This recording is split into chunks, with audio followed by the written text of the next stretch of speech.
Je m'appelle Anthony et j'ai grandi dans une petite ville du sud de la Floride, appelée Belle Glade. Avant ma naissance, ma vie semblait marquée par des défis.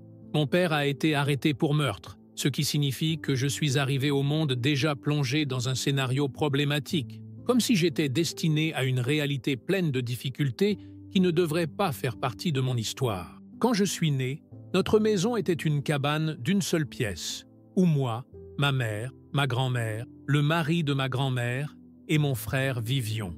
L'environnement était exigu et en entrant, on pouvait déjà voir la porte arrière. La maison n'avait qu'une seule salle de bain et la cuisine était clairement visible depuis l'entrée. Dehors, il y avait un bâtiment abandonné, connu pour être fréquenté par des toxicomanes. Nous passions par là tous les jours et malheureusement, c'est devenu normal pour nous. Cependant, ma mère n'a jamais accepté que telle soit notre réalité. Elle nous emmenait toujours dans d'autres quartiers de la ville, où nous pouvions voir une vie différente, plus calme, pour rêver de quelque chose de mieux. Elle voulait que nous ayons des attentes plus élevées dans la vie, quelque chose au-delà de cet environnement oppressant. J'ai grandi sans la présence de mon père, qui était en prison. Ils ont dit qu'il était à l'école, un mensonge auquel j'ai cru. Dès mon plus jeune âge, j'ai commencé à m'impliquer dans de mauvaises choses, mais cela me semblait normal, parce que c'était ce que faisait tout le monde autour de moi. Avant de rencontrer Jésus, ma vie était le chaos. Je vendais de la drogue, volais et fréquentais plusieurs femmes en même temps. Enfant, j'aimais aller chez ma tante pour jouer avec mes cousins, mais il y avait une condition pour cela. Nous devions aller à l'église avec eux le dimanche. C'est là que j'ai entendu parler de Jésus, mais à l'époque, je ne connaissais que son nom. Ma mère, même si elle n'allait pas à l'église, mettait toujours un point d'honneur à nous enseigner les prières. Chaque soir, elle nous mettait à genoux pour prier le psaume 23 et le Notre Père. C'était une routine que, à l'époque, je ne comprenais pas, mais qui était gravée en nous. Même sans aller à l'église, elle a semé en nous une graine de foi, ce que je n'ai réalisé que plus tard. Quand j'ai commencé à vivre ma propre vie, j'ai commencé à voir les fruits de ces prières et de ces enseignements. Au lycée, ma mère et mes sœurs ont déménagé dans une autre partie de la ville. Ce changement a été influencé par une amitié que ma mère a nouée avec une femme, et ma sœur cadette a reçu un nouveau téléphone portable après la rupture du sien. Lorsque ma mère a demandé de réparer le téléphone portable et de l'allumer, la femme a voulu récupérer l'appareil. Cela a déclenché une énorme dispute, et la femme, enragée, a dit quelque chose qui ressemblait à une menace. « Vous allez tout perdre, vos enfants, votre maison et votre voiture. » C'était comme si c'était un présage. Peu de temps après, une série d'événements inexplicables ont commencé à se produire. Une forte pluie est tombée à l'intérieur de notre maison, venant du plafond. Et comme si cela ne suffisait pas, la voiture de ma mère a cessé de fonctionner sans raison. Nous avons essayé de l'allumer, mais il ne montrait aucun signe de vie. Peu de temps après, nous avons été obligés de déménager. Ma mère avait prédit que nous allions tout perdre, nos enfants, notre maison, notre voiture, et d'une certaine manière, c'est exactement ce qui s'est passé. Ma mère est allée vivre chez un ami, mes sœurs sont allées vivre avec leur père, et je suis allé vivre chez des amis. Ces amis n'étaient pas n'importe quelle sorte de compagnie. L'un d'eux était un meurtrier et l'autre un voleur. La maison dans laquelle nous vivions était pleine de démons, au propre comme au figuré. Chacun de nous portait ses propres péchés. Nous vendions de la drogue, nous ramenions des femmes à la maison, nous menions une vie indisciplinée. Cet environnement était saturé d'énergie négative. J'ai vécu tout cela, mais la nuit, seul, je pleurais. Je détestais cette vie dans la rue, car au fond, je savais que quelque chose de bien plus grand m'attendait. Une fois, j'ai volé quelqu'un sans porter de masque. Alors que je m'enfuyais, un de mes amis m'a couru après, une arme à la main, et a tiré. Le tir est passé très près, me touchant presque dans le dos. À ce moment-là, j'aurais pu être paralysé. Quand je regarde en arrière, je réalise que c'est Dieu qui m'a sauvé d'une situation qui aurait pu être fatale. 10 mois plus tard, j'ai été volé. Et, d'une certaine manière, cet épisode était comme le reflet de mes propres actions. 3 hommes m'ont volé, et j'ai décidé de tous les tuer. C'est alors que, pour la première fois, j'ai entendu une voix claire en moi. « Si tu fais cela, tu mourras, ou tu passeras le reste de ta vie en prison. » Cette voix m'a profondément secoué. Je ne savais pas quoi faire. Désespéré, j'ai appelé un ami et lui ai partagé ce que je vivais. J'ai dit, j'entends une voix qui dit que si je fais cela, je mourrai ou je serai arrêté. Elle m'a répondu calmement, c'est Dieu, tu dois écouter. Même si je sentais la voix de Dieu m'avertir, l'orgueil parlait toujours plus fort et la vengeance dominait mes pensées. La deuxième fois que j'ai pris la décision d'agir, j'ai entendu la même voix qui me disait « Si tu fais cela, tu mourras ou tu passeras le reste de ta vie en prison. » J'avais une arme à feu à l'époque, mais un de mes amis a été arrêté avec, donc je n'avais aucune option. C'est à ce moment-là que j'ai appelé un autre ami, l'un de ceux avec qui je vivais, et je lui ai dit « Ces types m'ont volé, j'ai besoin d'une arme. » Il s'est présenté chez moi accompagné de son frère, qui était militaire. Son frère m'a demandé pourquoi j'avais besoin de cette arme. J'ai expliqué la situation en disant qu'il m'avait volé, puis il a sorti une liasse de billets, a compté 500 $ et me l'a tendu. Ce geste était comme une réponse de Dieu, m'offrant une issue. Il m'a même proposé de résoudre le problème pour moi, en disant « Où sont ces gars? Je m'en occupe. » Mais, une fois de plus, ma fierté parlait plus fort. J'ai répondu « Non, je suis un homme, je le ferai moi-même. » Cet ami de l'armée avait des armes sympas et en portait toujours une sous chaque siège de la voiture. Un jour plus tard, il est revenu chez nous pour rendre visite à ma mère. Nous étions tous ensemble. Ma mère cuisinait et mon frère et moi avons pris sa voiture pour aller à la station-service. Dans la voiture, il y avait des armes cachées sous tous les sièges. Alors que nous quittions la station-service, j'ai vu deux des types qui m'avaient volé. J'ai regardé mon frère et j'ai dit « Attendez une minute, ce sont deux des gars qui m'ont volé. » Il m'a demandé ce que je voulais faire et j'ai attrapé le pistolet sous le siège et je l'ai soulevé. Cependant, avant d'agir, j'ai entendu à nouveau cette voix, encore plus claire et plus forte. « Si vous faites cela, vous mourrez ou passerez le reste de votre vie en prison. » À ce moment-là, nous avons entendu des sirènes de police approcher. J'ai regardé mon frère et j'ai dit « Allons-y ». Je ne pouvais pas lui expliquer ce que j'entendais parce que, comme nous n'avions pas grandi dans une église, il penserait probablement que j'étais fou. Quand je suis rentré à la maison, ma mère avait une Bible sur le lavabo de la salle de bain, et chaque fois que j'y entrais, j'avais l'impression que cette Bible m'appelait. C'est à ce moment-là que j'ai décidé de prendre la Bible et d'essayer de comprendre qui était ce Dieu qui essayait de me parler. J'ai pris la Bible, et à partir de ce moment-là, j'ai eu l'impression que Dieu avait commencé à mettre des gens dans ma vie pour me guider. Mon cousin aîné, qui venait de sortir de prison, faisait partie de ces personnes. Il m'a raconté des histoires sur la Bible, et l'une d'entre elles a expliqué que nous étions le sel de la terre, quelque chose qui m'a profondément touché.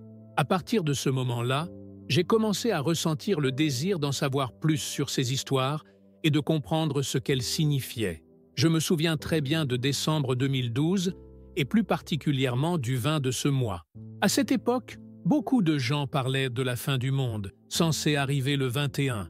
Cette idée me trottait dans la tête et je me suis souvenu d'un de mes cousins qui, vers l'âge de 9 ans, a donné sa vie à Dieu.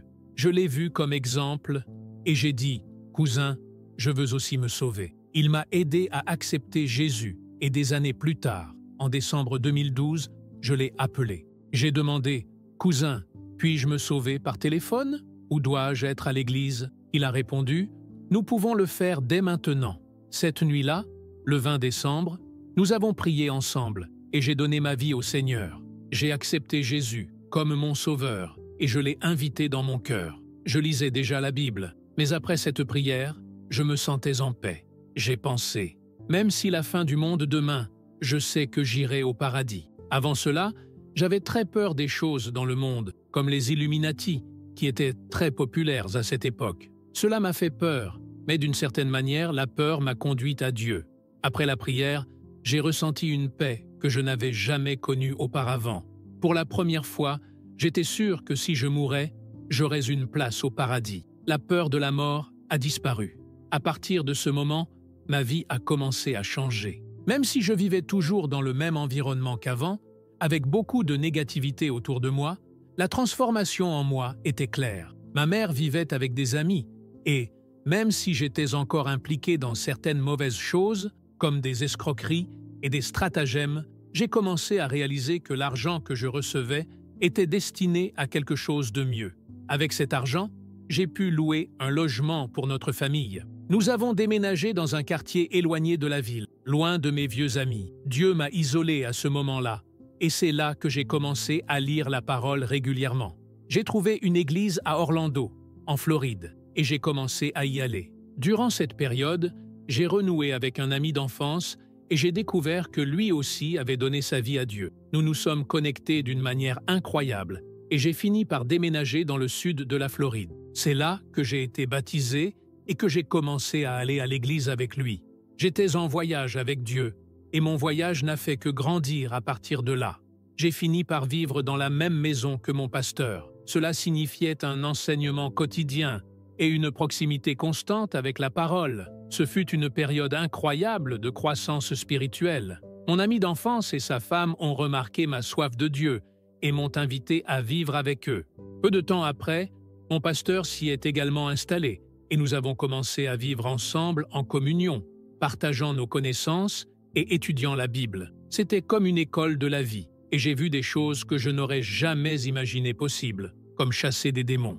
Une fois, nous sommes allés à la plage le soir pour un moment de camaraderie. Pendant ce temps, un homme s'est approché de nous, et même si nous ne savions pas exactement ce qu'il avait consommé, il semblait être sous l'influence d'une substance, peut-être de l'héroïne. Il nous a demandé un briquet, et nous avons répondu « Nous n'avons pas de briquet, mais nous avons quelque chose de bien mieux ». Je me souviens d'une scène remarquable dans laquelle un de mes frères en Christ demandait à un homme « Puis-je prier pour vous ?» Il a posé sa main sur la tête de l'homme et a dit « Pars, au nom de Jésus ». À ce moment-là, l'homme a complètement perdu ses forces, s'est effondré au sol et s'est mis à pleurer comme un nouveau-né. Il ne semblait plus être sous l'influence d'aucune substance. Nous avons dû l'asseoir sur un banc et il est devenu ému et a dit « Je ne sais pas ce qui s'est passé, mais merci beaucoup ». Il était torse nu. Alors quelqu'un lui a donné sa propre chemise et il était aussi pieds nus. Alors un autre frère lui a donné ses chaussures. J'ai regardé tout cela en silence et j'ai pensé « Waouh ! Je pensais que la vie dans la rue était ce qui comptait. Mais ça, c'est ce qui est vraiment incroyable. » Et beaucoup de mes anciens amis de la rue ne comprenaient pas la transformation qui s'opérait en moi. Certains ont commencé à ne plus répondre à mes appels. C'est curieux, parce que les gens ont tendance à penser que ceux qui vont à l'église portent beaucoup de jugement. Mais dans mon cas, ils n'ont même pas eu l'occasion de me juger. Ils sont simplement partis, comme si mon changement était quelque chose qu'ils ne pouvaient pas comprendre. Même mon meilleur ami, qui vivait avec moi, a pris ses distances. Une nuit, avant d'abandonner complètement ma vie à Dieu, mais commençant déjà à mieux le connaître, j'ai fait un rêve très saisissant. Dans le rêve, le frère de mon ami d'enfance est apparu. Il avait été mon meilleur ami quand j'étais enfant, mais il a été assassiné de 2 balles dans la tête. Dans le rêve, il jouait avec moi en riant, comme nous le faisions quand nous étions enfants. Il y avait aussi un autre homme dans le rêve, quelqu'un que je connaissais de ma ville natale, qui avait reçu 3 balles au visage. Dans le rêve, il semblait heureux, riant, buvant et fumant. Plus tard, lorsque j'ai commencé à mieux comprendre les choses spirituelles, j'ai réalisé que ces apparitions étaient en réalité des esprits démoniaques, se déguisant en elles. Quand je me suis réveillé, j'ai senti que j'avais besoin de parler au frère de mon ami. Je lui ai dit « Ton frère m'est apparu dans le rêve. Je ne sais pas ce que cela signifie, mais j'ai l'impression que quelque chose de grave va t'arriver.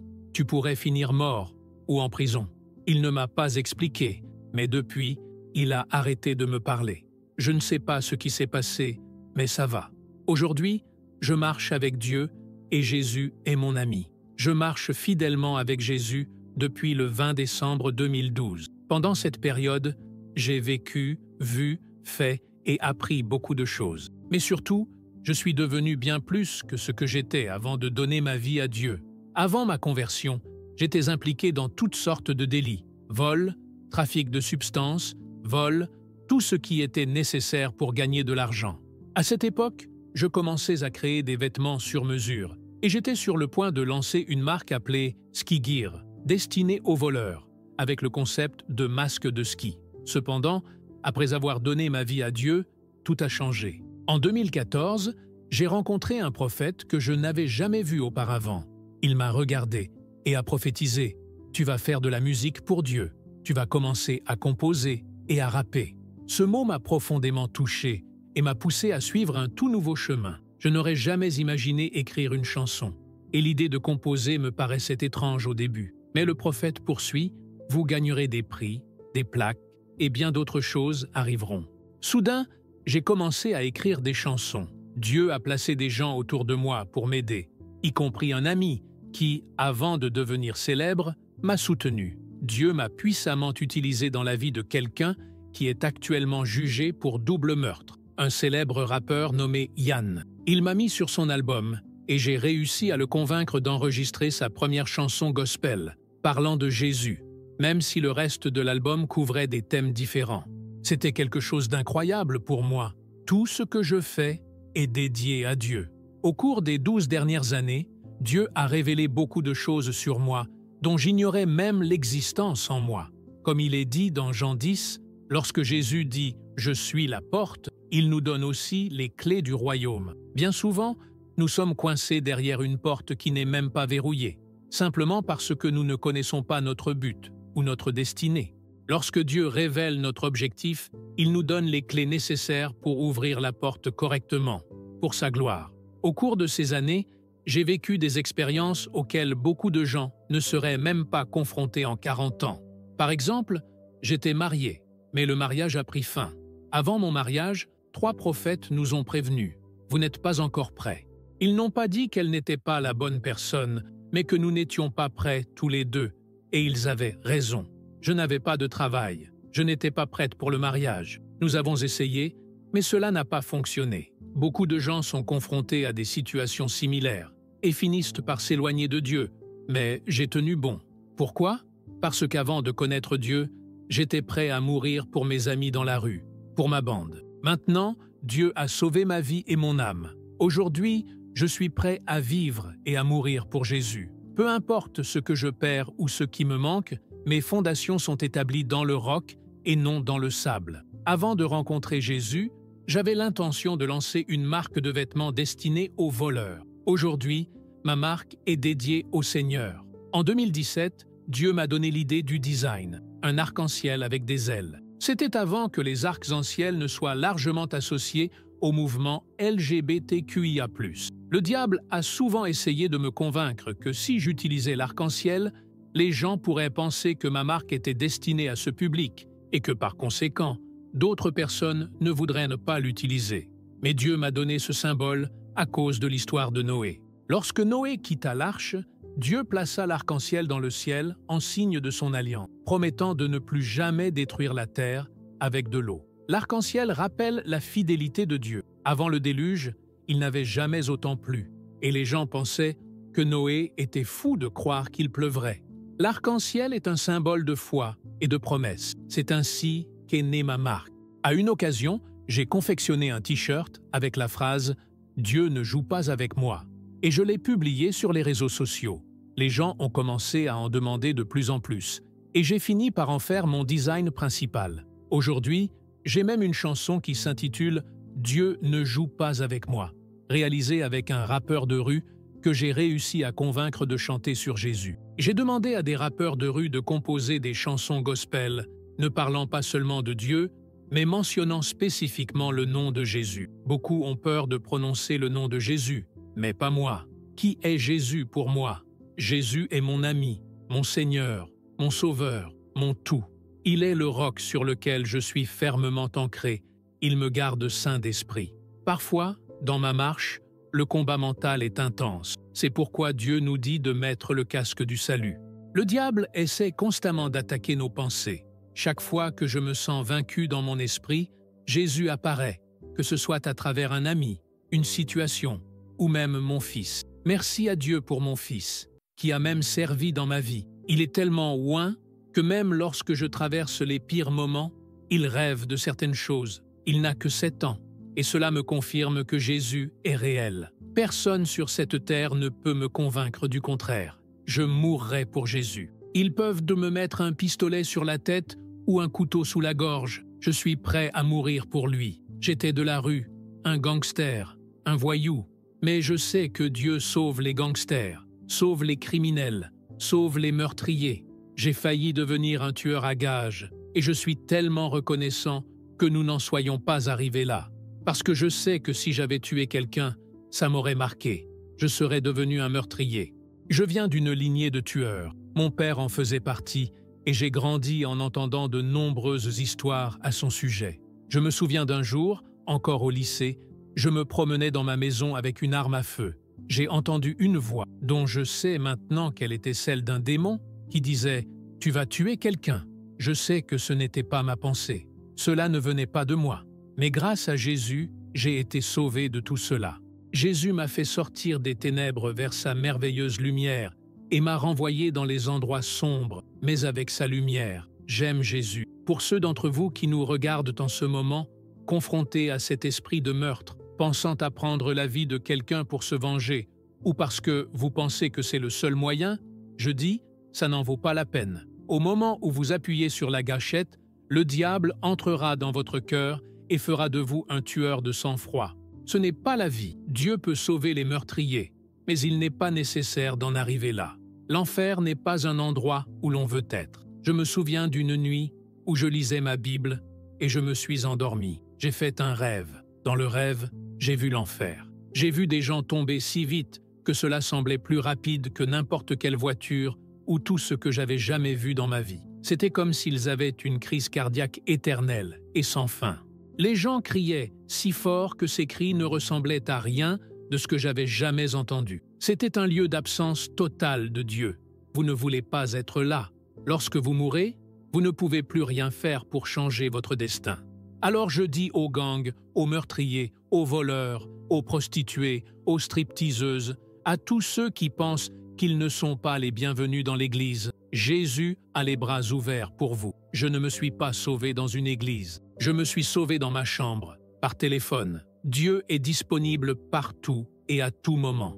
Il t'aime et veut te sauver. Père, au nom de Jésus, j'élève ton saint nom sur l'esprit de tous les criminels, meurtriers, prostituées, sorciers, stripteaseuses et tous ceux qui pensent qu'ils n'ont pas leur place en ta présence. Je prie pour que tu les enveloppes dans tes bras, comme un bébé enveloppé dans une couverture.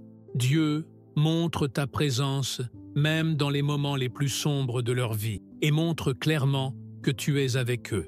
Je réclame ton sang sur leurs esprits, leurs corps et leurs âmes. Je prie pour que la même main qui a pris la côte d'Adam et créé Ève touche ces vies, de la tête aux pieds, et les transforme. Dieu, rappelle à tous que tu sauves les meurtriers, les voleurs, et que tu es venu pour les malades, pas pour ceux qui sont déjà guéris. Montre ta gloire dans leur vie. Je prie pour que cette nuit soit une étape importante dans leur voyage, qu'ils aient une rencontre puissante avec vous pendant leur sommeil. Puissent-ils connaître le doux repos que tu promets? Je prie avec foi, croyant sans l'ombre d'un doute que quiconque entend ceci et l'accepte avec foi aura une rencontre avec vous. Au nom de Jésus, Amen. Maintenant, après avoir entendu ce témoignage percutant, quelle sera votre prochaine action? Êtes-vous prêt à abandonner ce qui vous éloigne de Dieu et à faire un pas vers une véritable transformation?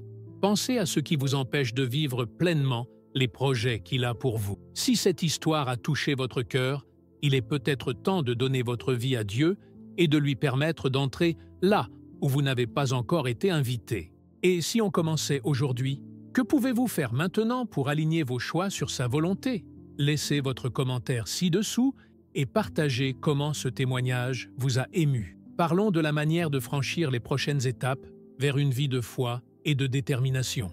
Oh, et pour continuer à en apprendre davantage sur la façon dont Dieu peut transformer des vies, abonnez-vous à la chaîne et activez les notifications. De cette façon, vous ne manquerez aucun contenu qui pourrait être exactement ce dont vous avez besoin pour votre croissance spirituelle. Nous faisons ce voyage ensemble.